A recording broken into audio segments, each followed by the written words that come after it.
Good morning. Good morning. Yay. Sometimes I like to pull out the Ice Cube from the 80s. Yay. That's jumping in the Wayback Machine. I know. Good morning, my love. Good morning. Good morning, Kim, Odie, Jacob. Sorry to hear that you're having a rough week, my brother. Dude, we've been there. Yep, been there many, many times. So I guess all I could say is this too shall pass. Keep your chin up, man. The good will come with the bad. So, Yeah. okay. All right. My name is John. My name is Judy. And this is Sober Mind. Here we have dramatic, in-depth conversations about mental health and sobriety and our overall life journey. Yeah. Good morning, Brian. Okay. Yo. Let's jump right in with gratitude. You want to go first, babe? Yeah. Namaste, bitches. Just gotta say that right there. I want to say that I am grateful for the friendships that I have, the really solid friendships that I have, not the fly-by-night friendships that are there while you're drinking and partying and gone when you decide to go sober. Yeah. I am really grateful for those diehard, true, solid, stand by you friends no matter what. That's what I'm grateful for. Good deal. Yes, I know you're going with that. But we told ourselves this show is not going to be about Brian and Kim. No, but I can't express gratitude. They can make their own show. I'm just kidding.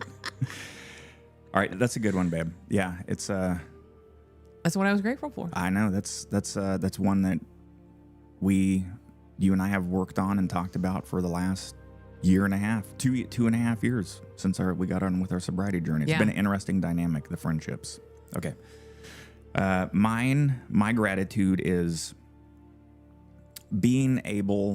I'm finally understanding how to let life unfold.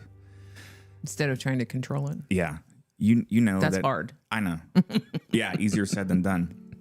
But you know, and you've been there with me for several decades, and that is it's tough for me to not always try to control things. Yeah.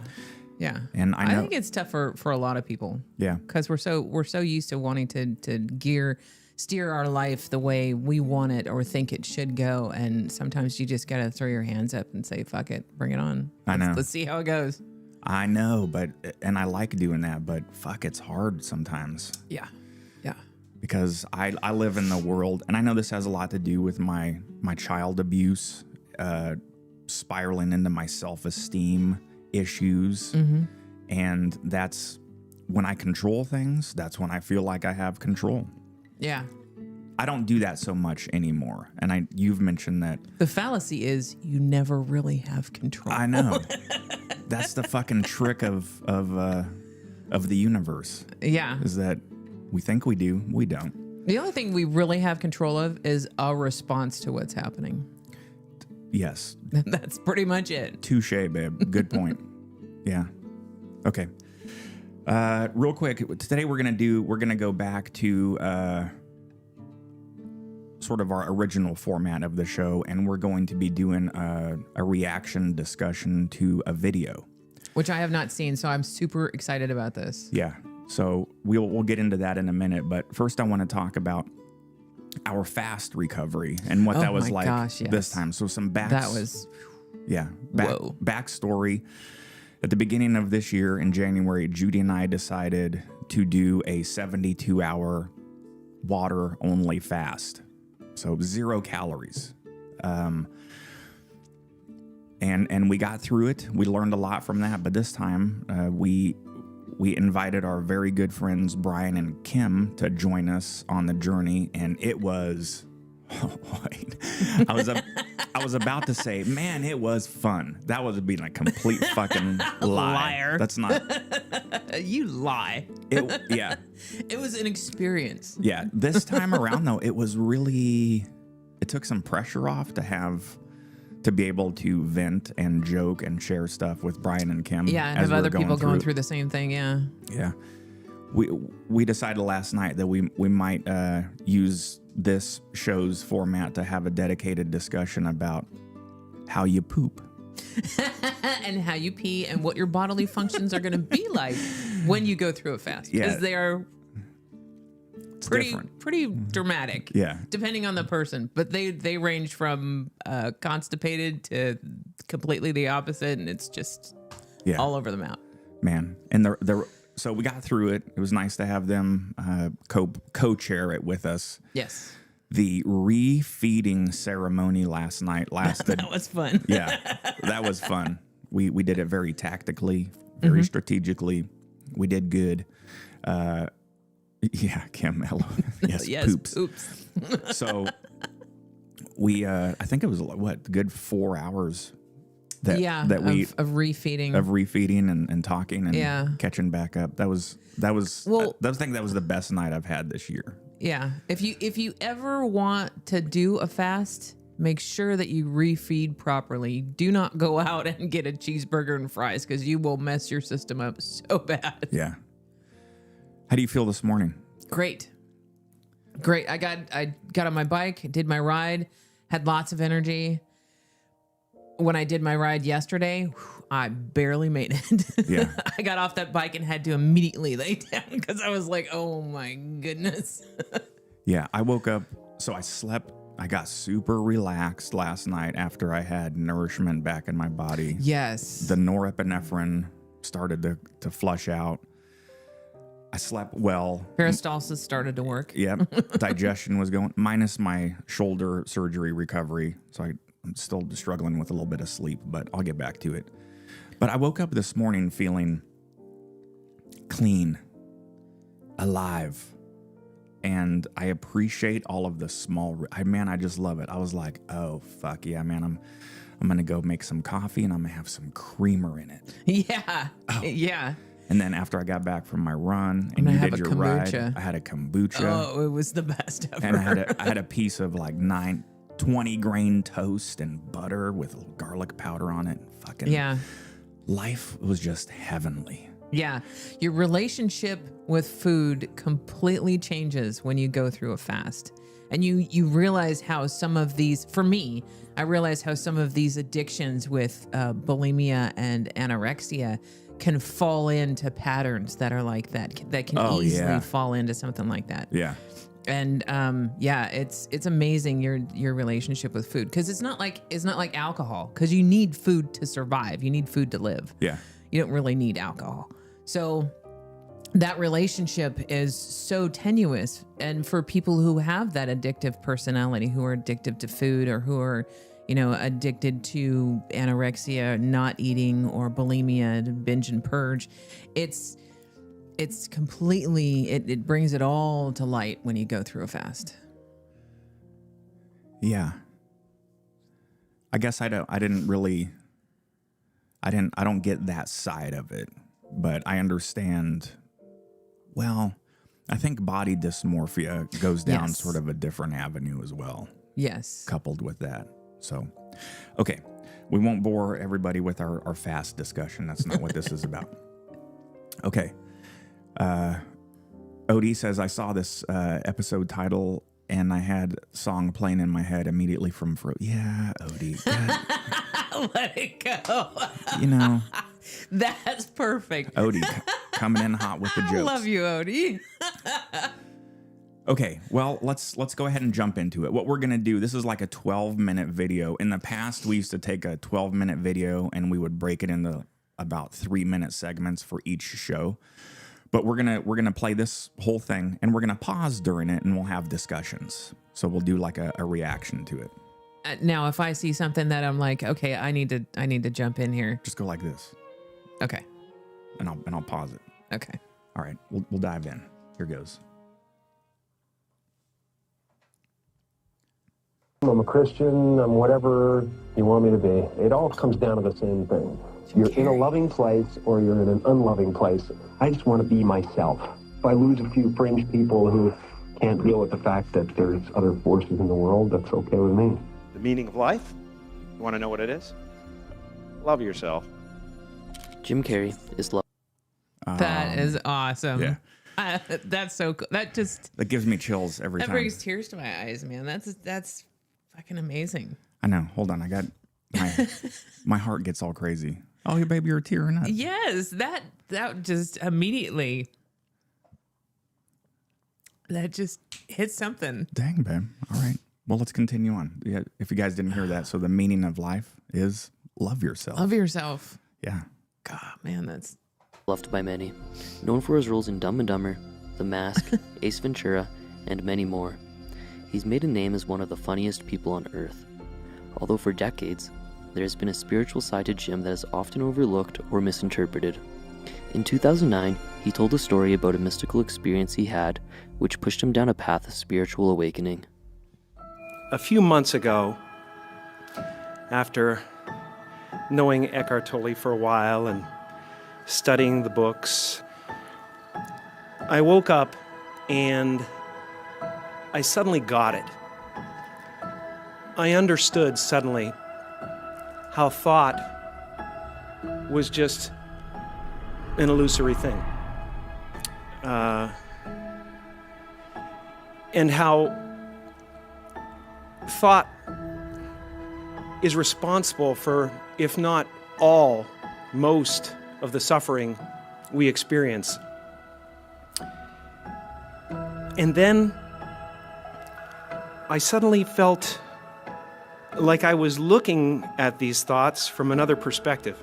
And I wondered, who is it that's aware that I'm thinking? And suddenly I was thrown into this expansive, amazing feeling of freedom from myself, from my problems. I saw that I was bigger than what I do. I was bigger than my body. I was everything and everyone. I was no longer a fragment of the universe. I was the universe. And ever since that day, I've been trying to get back there. It's like riding a wave. Sometimes I'm on, sometimes I'm off. yeah. But at least I know where I want to go. And I want to take as many people with me as I possibly can, because the feeling is amazing. Okay, so I've studied a little bit of this too, and had some of these enlightenments, and they're amazing, but it's basically just that expansion from self. Realize that everything is connected, that everything is evolving and moving, and a lot of energy. Yeah. We're energy. Everything is around us is energy. It's moving, it's movement, it's experience, it's thought, it's emotion, it's everything encompassed. And it's all connected between all of us. I know. And this is something that I've told you that I've struggled with all my life. So going back to my gratitudes, when I said I appreciate being able to finally let life unfold, this is me starting to learn how to let go. You know, I've been working on this for a long time, and I think it's finally starting to manifest itself. It feels good. I'm genuinely starting to really not give a fuck at all what people think about me. Because it doesn't matter. It doesn't. I've had to put in so much work for myself and our relationship, the nurturing and the care and feeding of ourselves, that I think it's taken on just as sort of a different meaning, if that makes sense. Its own sort of animal. So yeah, and when you're growing up, the conscious thought is, how am I going to be perceived by others? For me, it was. yeah. How am I going to be perceived by others? Am I doing the right thing? Am I doing this the right way? Am I acting the right thing? And then I'd have those rebellious times to where I was like, I don't care what anybody else thinks. I'm going to do this, and my stubborn streak sticks in, and I go that path. But That's a different kind of, I don't care what anyone thinks. yeah, when you're that's a kid. that's a destructive kind of, I don't care what anybody Yeah. thinks. But then you start to get older and you start to realize that all those things that you thought were so important, like what you wore to school or how you did your job or how you responded to these people and how you nurtured this relationship and destroyed this relationship, they become, I don't want to say unimportant. Superficial. Yeah. Yeah. When you start to look at the fact that everything is out there and everything is connected, and whether this person thinks you're shit or whether they think you're fantastic, it really doesn't. I know. The fabric of our society has been starting to degrade in that sense, and I think it has a lot to do with social media, but that's a topic for another discussion. Shall we get on with it? Yes. I didn't want to pause it in the beginning because I wanted to get the momentum going, but the thing that I love Jim Carrey, first of all, as an actor, but he has become a huge idol of mine in the sense that he was a depressed person for a long time, and he worked through a lot of stuff. So I've taken bits and pieces of his journey and tried to incorporate them into my life. But I love what he said at the beginning of this. It's, who knows about my awareness? Who knows what I'm thinking? Yeah. And that's, who out there knows what I'm thinking? Yeah. And that's my struggle, is that when it's gotten a lot better, but when I'm trying to live in the moment, when I'm have a cup of coffee, when I'm standing on the back deck watching the sun come up, and I'm like, wow, that sun is really, and then it's gotten better. I'm going to keep prefacing that, but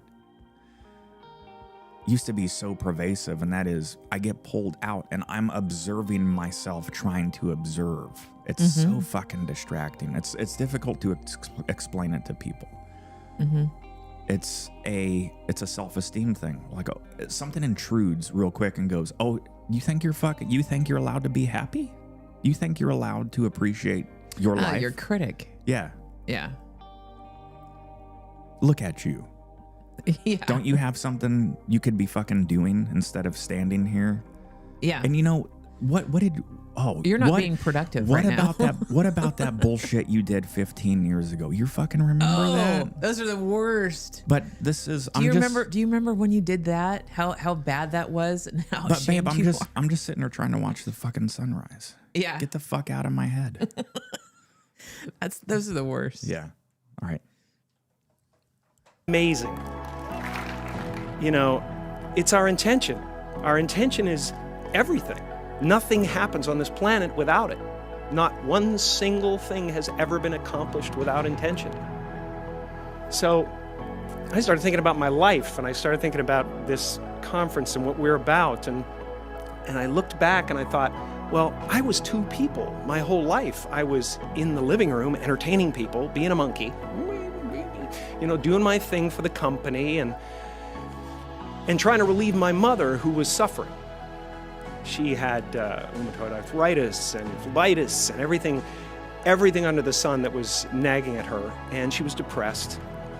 And I wanted her to be free, and I wanted her to realize that her life was worth something because she gave birth to someone who was worth something.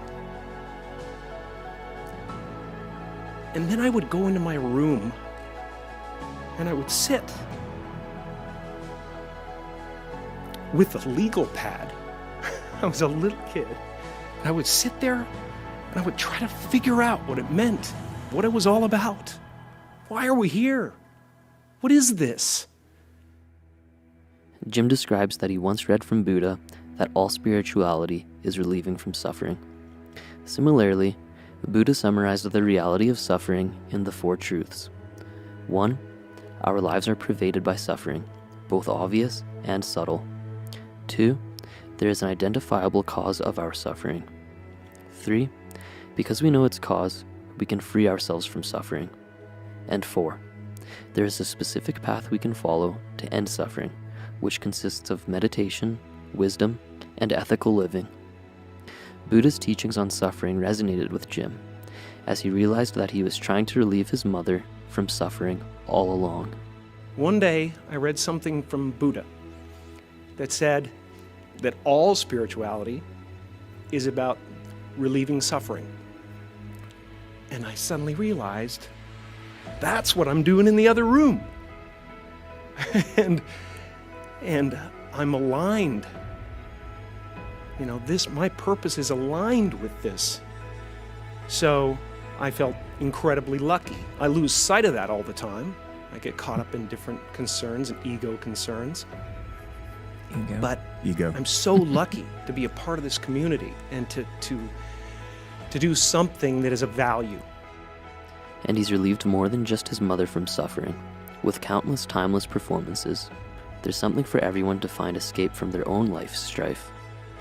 One of which being his portrayal of Andy Kaufman in the 1999 film Man on the Moon. Following the film, he had another awakening experience where he saw through his ego. It was definitely an important moment in the process where I found myself subjugating Jim Carrey for Andy Kaufman and Tony Clifton, and then at the end of it looking for Jim Carrey again and having trouble finding him. And at a certain point I realized, hey, wait a second, you know, if it's so easy to lose Jim Carrey, who the hell is Jim Carrey? Or I was kind of watching from another place. And there's been a series of kind of awakenings I've had in my life, and you know, people chalk it up to depression and all that stuff. I think that, you know, grief and sadness and all those things are the ticket home to nothing. I think that was a part of the process. So I have a question. The forms of enlightenment that he talks about, the forms of going through the ebbs and flows, the enlightenment and the depression.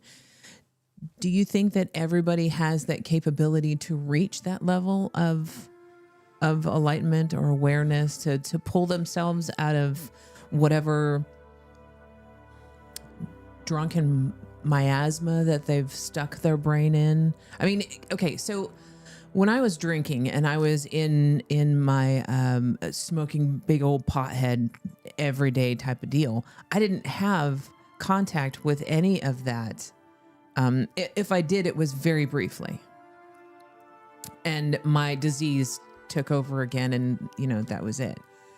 Yeah. Once I got sober, I've been able to reach that. And I'm talking from somebody who was raised Buddhist. So I had those teachings in front of me my whole life, but I never actually grabbed onto them until I got sober.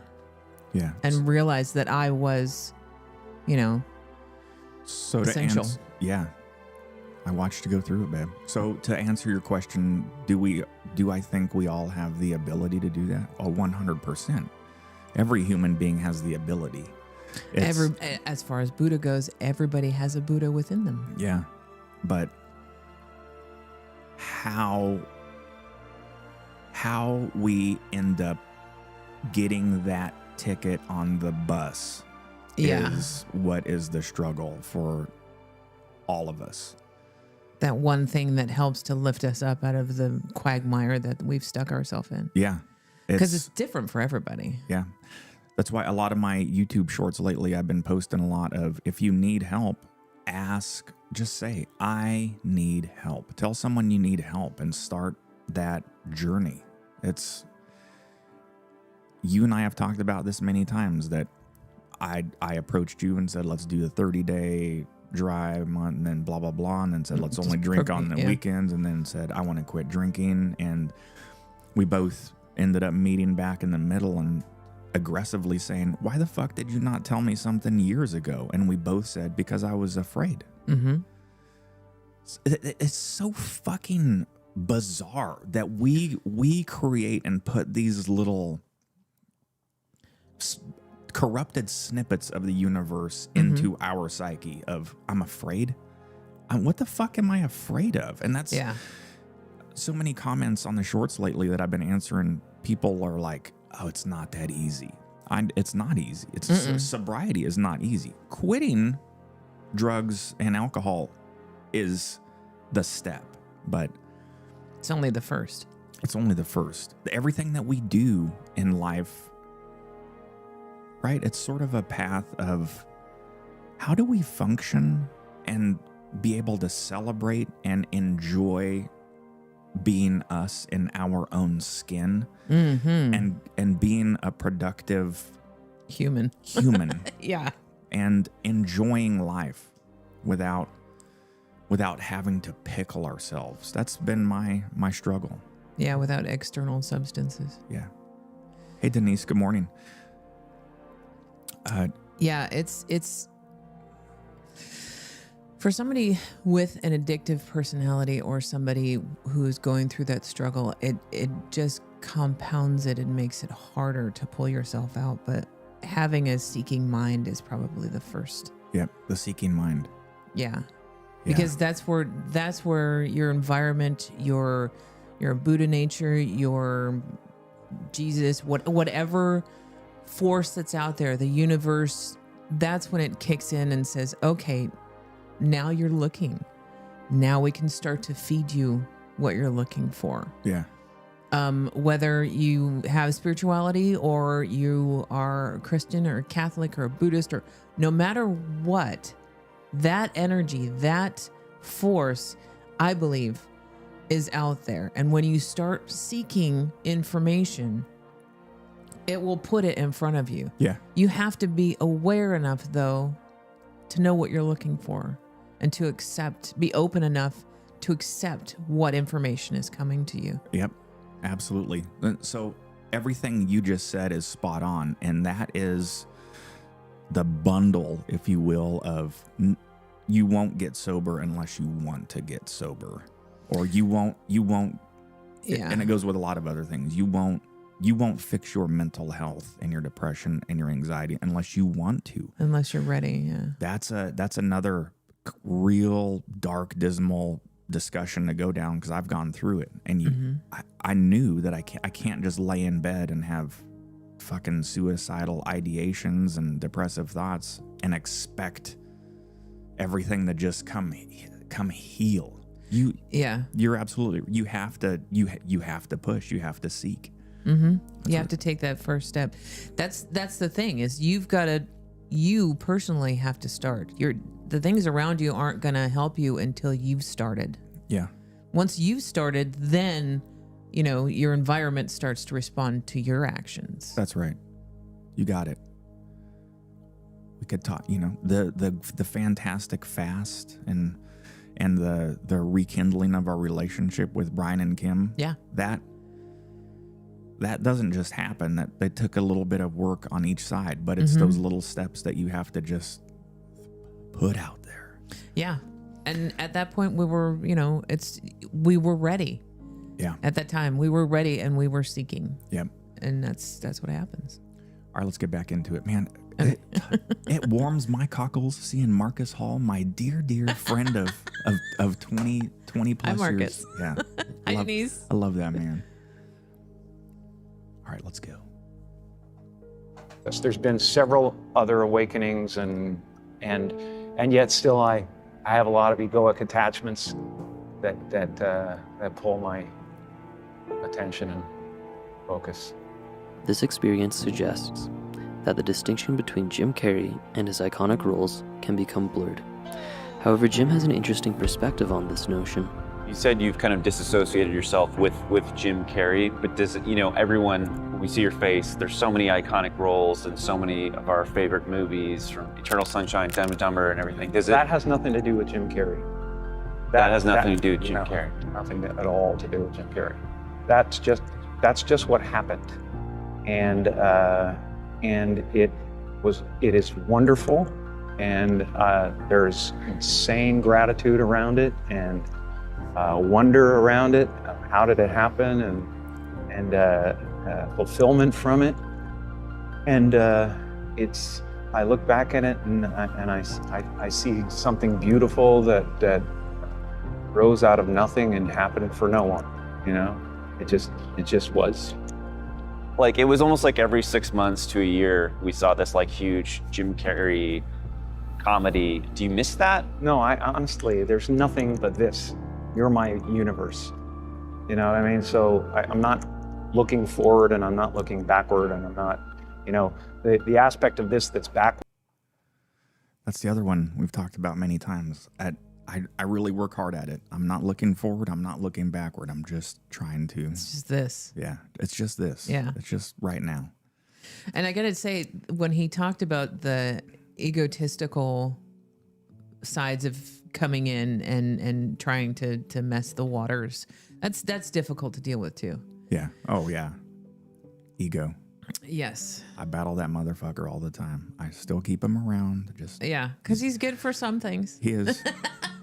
He's submitting to me now though. He's down at the bottom of the well, fucking shattered and bruised. I let him up once in a while to give some advice, but then I move on. Yeah.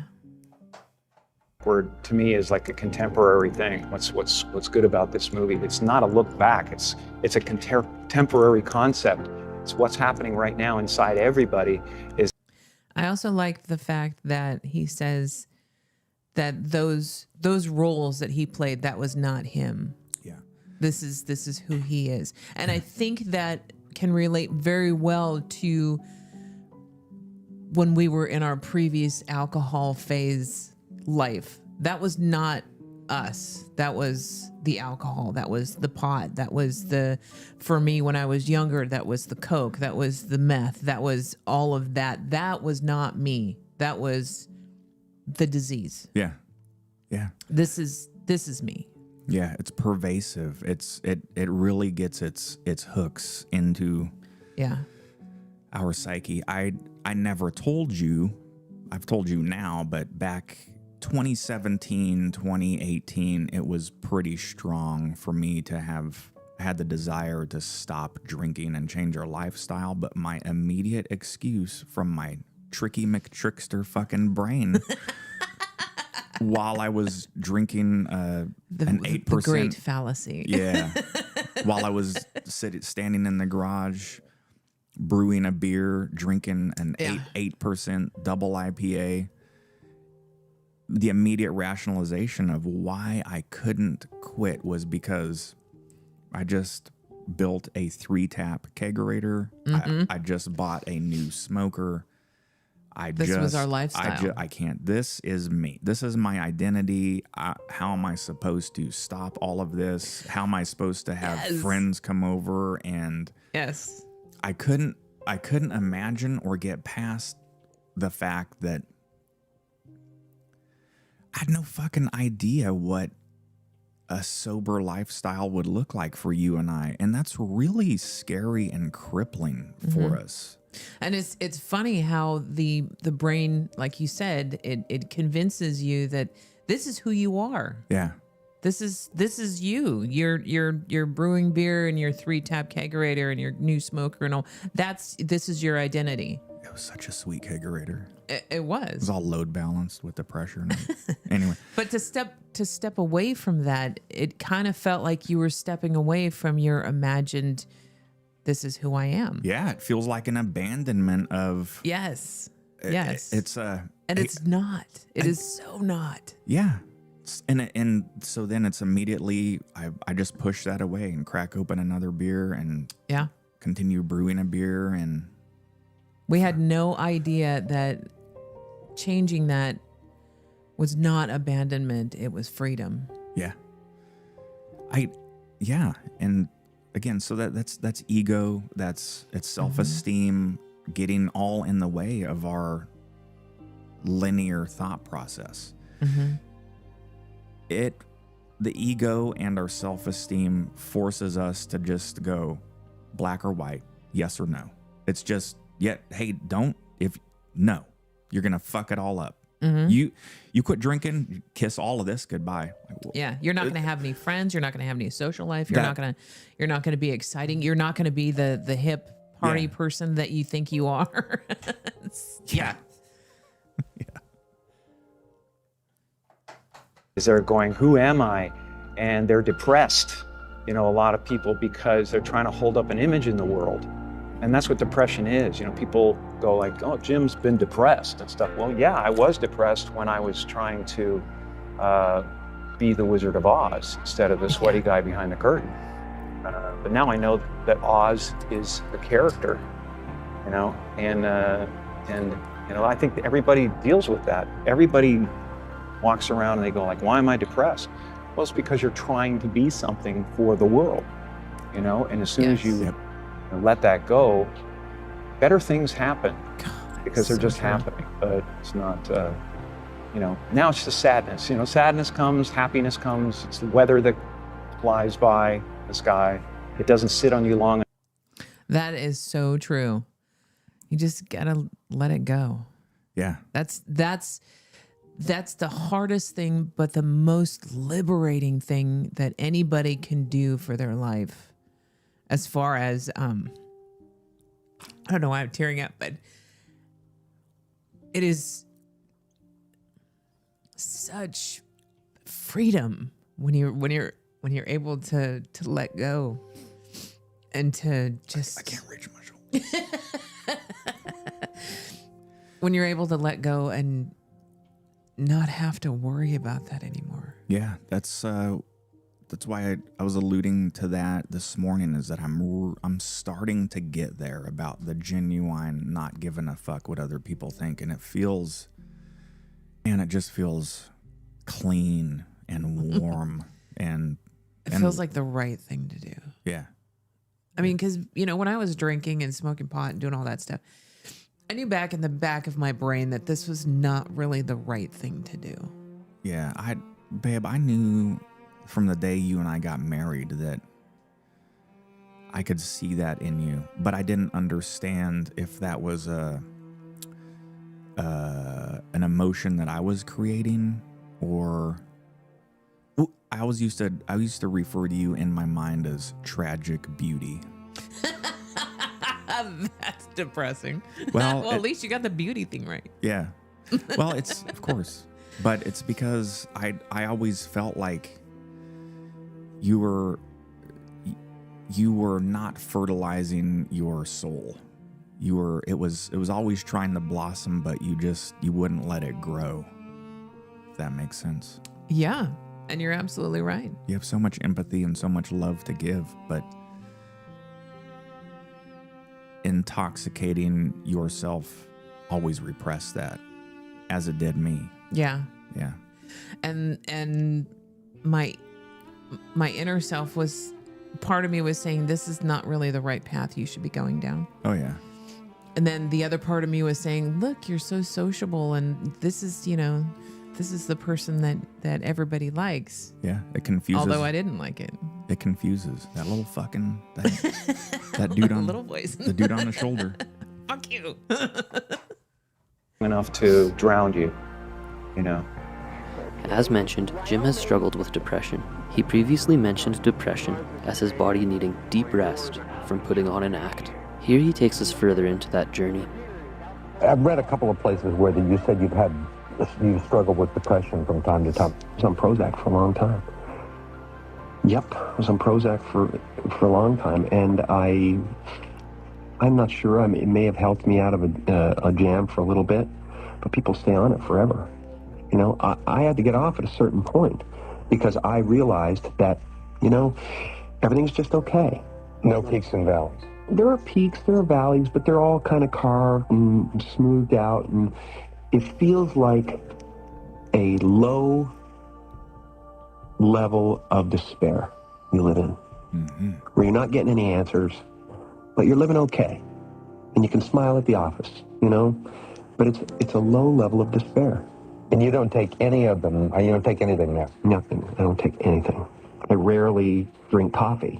I'm very serious about no alcohol, no drugs. Life is too beautiful. After talking to you for a couple of hours, I mean, I get this sense you are a big bundle of conflicting emotions. Really? Don't you get that sense from me? Well, I think you're very emotional about a lot of things. It's all very close to the surface. Yeah, it is. I've decided to be there. I only act in the movies. And his level of authenticity is apparent in these interviews. Perhaps it's because he's able to detach from his psyche and see a bigger picture. I think that we're all trying to add things to ourselves so that we can finally define ourselves, and then everybody will get us and they'll go, okay, this is what you are. And then if you actually get there, you will find it so empty that you'll realize that's really not what it's about. It's about not only, just going with the flow, but it's about not taking it personally. It's like the difference between a house and my house is a world of difference, and it's the my that's the problem. So you can do all this without the my involved. You can do it in a way that it's not. Life isn't happening to you; it's happening for for the good of everyone. It's just it's a play. It's a giant field of consciousness dancing for itself, and you're here to make me.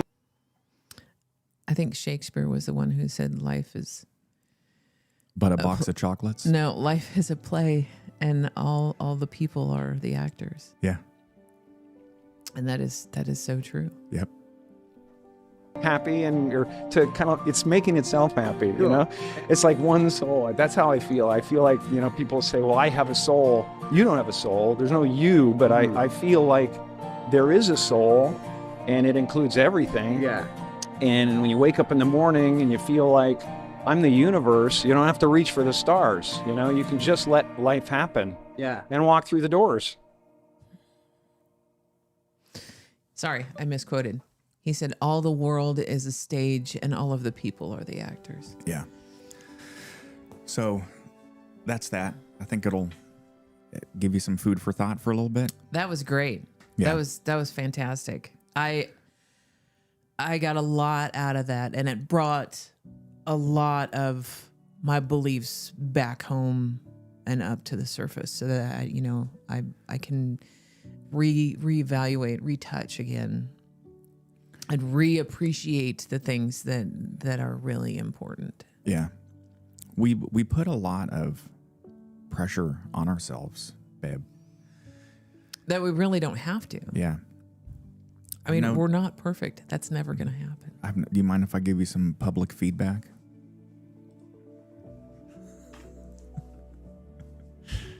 Okay. You put a lot of pressure on yourself that revolves around your mother and your sister's approval of you.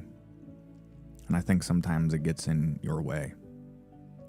I've noticed that for a good 15 years of our relationship. It used to be a lot stronger. Oh, I know. And I've been able to work on that, but yeah, I still do that. I think it's that connection, that family connection that I still have, that little girl connection that I still have to my sister and my mom. Yeah. Yeah. I only give that feedback because I am perfect. So. Okay. Okay, so everything that we just heard Jim Carrey, one of my favorites, say, what I'm taking away from that, this is why I didn't know how to title this episode, but because we did one on how to let go before, but I've never on that show I never took anything away from it. What I've taken away from this discussion and my continued fuel for thought that I work on every day of how to let go is working on how I'm continuing to really love myself. Mm-hmm. Yeah. And when you're in a funk, when you're in your disease, because alcoholism is a disease, when you're in the depths of your disease, you have no love for yourself. Right. Oh, yeah. You think you do. It's very masked. Man, I had so much despair and remorse for myself. That's when as I've told you, I'd wake up crying. It was me, my soul just reaching out, going, please, I can't let you do this anymore. Yeah. It was me fighting my spirit. So Yeah. Yeah. And it's very easy to mask that with external substances. Yeah. Okay. Awesome show. Hold on. What's Denise saying? Yeah. His realness, Kim, he's been amazing. I never used to see him like that, but Denise says it's like that even without the drugs, alcohol, etc. Whether it's self-doubt, self-loathing, poor self-image, we are only limited by our thoughts. Absolutely. And then Michelle approves of you exactly the way you are, babe. Thank you. So, okay, we'll get ready to wrap this up. We got a hard stop with an appointment. I laughed during a part of that segment. I didn't mean to. I was chuckling. But it's because they showed a scene from Ace Ventura: Pet Detective. And here, I'll just lay it out for you. You got to watch the Ace Ventura series, because there's a scene where a fake rhinoceros is giving birth to Jim Carrey, which is the fucking most epic scene ever. I thought he was just pooping Jim Carrey out. No, he's giving birth. Oh. Remember the kids are like, oh my God, the rhinoceros is having a baby. He's like, he's coming out. But he sits down with this African tribal member, and the tribal member is wearing, a loincloth, basically. And Jim Carrey goes, excuse me, sir, your balls are showing. Yes, he's done some epic things. Yeah. But I'm very happy for him that he's reached where he has. And it's definitely gives me a direction to go forth and to try and be in the present and to love myself and just takes work. Love yourself. Be me. Yeah. All right. He mentioned in the beginning Eckhart Tolle. That's a German, I think, psychiatrist, like psychologist and philosopher. Really, really good stuff. I'm going to start reading some of his works. Apparently, he gets pretty deep into it, revolving around mental health versus spirituality and all of that good stuff. So I definitely do think that there is a link between getting sober and loving yourself and some form of spirituality. Absolutely. While we I'm getting ready, so we're going to talk about the agenda for next week and a couple other things. In the meantime, Jacob, if you want to type in the chat what you've struggled with this week, for those of you that joined late, Jacob joined and he said that he's glad to be here and he had a really rough week. So if you want to share, go for it. Maybe we could have a discussion. We could all chime in to see if we could brighten your day. Yeah, we would love to do that. So let's talk about what we're doing today. We're going to have coffee with some other friends. With some very old friends, Brian and Kim. We're going to meet Bri Fry. Yep. And his wife. Laura. Yeah. So we're gonna have a cup of coffee. I'm wearing my Whistle Stop coffee shop to the Frost coffee shop. They're like a block away from each other. Yeah. It was unintentional, but we'll see what they say. Maybe they'll be like, if we give you a free t-shirt, will you please change into this in the bathroom? I'll be like, sure. Oh, so free t-shirts, yes. Oh, there we go. Jacob said he had a sudden loss of a pet. Oh man. Judy and I have been there. That is a tough one. It is. Especially if it's sudden. Yeah. We love our fur babies. Yeah, we can completely understand with that one. We've lost, in 20 years, we've lost 3 dogs. Yeah. And a couple cats. Yes. But every time it happens, Jacob, again, this is really easier said than done. You know what? I don't have any words. We will go through the grieving process, and if you're in a position to get another pet, it helps immensely because you can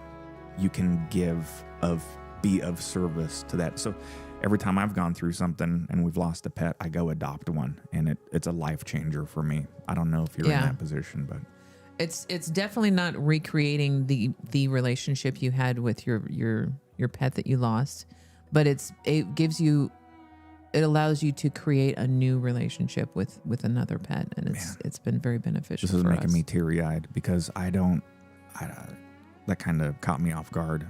My dogs have helped me so much with my mental health and growth that you know, and it's the old cliche. They just give unconditional love, and they're there for you. And people that aren't pet owners don't understand how much. Sorry, pet owner is a weird phrase. We don't own a pet. There are companions, but I don't know. I don't think people that don't have pets in their lives don't understand that you have an emotional bond with them big time. They're part of your family. Hell yeah, big part of the family. Yeah. So we really feel for you, man. We've been there. Yeah. We've actually memorialized a couple of them. We've got little tattoos, paw print tattoos. I've got some on the back of my leg, and then our tattoo artist drew some pictures, painted some pictures for us of some of our dogs that have passed, and it's really nice to have pictures of them up and around just to memorialize them and remember that they helped us so much and we gave them a good life, because I'm sure that you gave your pet a good life. Yeah. So, you know, hang in there, man. Yeah. If you're into body art, man, go. It helps me every time. I'll go get a paw print tattoo of them, and life is good. So I'm not saying go start to do full sleeves and stuff, but it might help, brother. Yeah. Okay, let's wrap it up. So next Saturday, same format. We're gonna continue this format. I like it. Do you like it? Yeah. There are some times that I want to bring up some topics like we were talking about earlier, where that topic can pretty much fill up a whole show, unless we can get a video that relates to that topic that we want to discuss. For sure. But yeah, I like this format. I think we can get you a foot controller, and so you can press pause when you want. Instead of going like this. Yeah. Yeah. All right. Okay. All right. Let's get ready to wrap it up. So do you want me to give a little bit of a spoiler for next week's video? Yeah. Yeah. Oh man. No, I don't want to know. You don't want to know who it is? No, I like the surprise, because it's easier for me to react instead of, because you know I get in my head sometimes, and every time I have thought about what I want to say on the show, like in the shower, because that's where I do most of my best thinking and stuff like that. Every time I think about how I want to say something on the show, it never turns out that way. Never. So I told you that many times. Like, we're just having a discussion. I know. Just be natural and go with the flow and let things come. And you know, I'm sometimes get in my head and start to say things in my head of how I want to say things, how I want to express myself, and it never turns out that way. So I don't want to know the video. I don't want to know who's in it. No. Now people are gonna be anxious. Good. Maybe that's how we'll cue it up. Hey, I want to tell you, I love you very much. I love you too. Thank you for being with me all of these years. I would not have been with me. There ain't no fucking way I would do it. So I appreciate your companionship and your patience with me and your empathy for me. And yeah. It works both ways, my dear. Yeah. Thank you so much. Yep. All right. You're easy to love. Easy breezy. Okay, Odie, thank you so much for continuing to be here and having the crew of the folks and the lively chat conversation. Thank you, everybody, for showing up. Yep. All right, join us next week. It's going to be another great episode with the video format, and we'll have a discussion around. You do the topic. Just don't tell me who's in the video. Or the video. Well, the topic can go several ways, so I don't know exactly how we should title it yet. So I'm pretty good. You guys know I put the thumbnail up around Wednesday or Thursday, so we'll figure it out from there. Okay, we're gonna wrap it up. Love you guys. Be kind to yourself. Be patient with yourself. You are loved. Namaste, bitches. Yeah, namaste, bitches. Jacob, you'll be in our thoughts, my friend. Yes, very much so. Be well. Take care of yourself. Okay, bye.